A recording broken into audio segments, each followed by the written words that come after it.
Hello everyone, তোমরা সবাই কেমন আছো? আশা করছি তোমরা সবাই ভালো আছো আর আমিও খুব ভালো আছি। আজকে তোমাদের সাথে আমি ম্যাঙ্গো পুডিং কিভাবে বানাতে হয় সেই রেসিপিটা শেয়ার করব। প্রথমেই আমি এখানে 3/4 কাপ মতো ম্যাঙ্গো পিউরি নিয়েছি, 1 table spoon sugar, 1 cup plus half cup milk. এখানে আমি ফুল ফ্যাট মিল্ক ইউজ করছি। তারপর পুরোটাকে ভালো মতো মিক্স করে নিতে হবে। এখন আমি ইন্ডাকশনের সুইচটা অন করব এবং একদম লো হিটে রাখবো। এই মিশ্রণটা লো হিটে জাল হতে থাকুক। এর মধ্যে আমরা সামান্য ফুড কালার এবং ম্যাঙ্গো এসেন্স অ্যাড করেছি। এরপর আমরা একটা ছোট্ট বোলে 1 TSP milk, 1 TSP agar agar powder mix করে নেওয়ার পর মিশ্রণে অ্যাড করে দেব।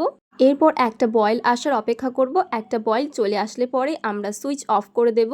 আমি এখানে ব্রেড টিন নিয়েছি, তোমরা চাইলে যে কোনো শেপের টিন নিতে পারো। তারপর সেটাকে অয়েল গ্রিস করে নেবে। 4 ঘন্টা ফ্রিজে রাখার পরই আমাদের ম্যাঙ্গো পুডিং রেডি হয়ে যাবে।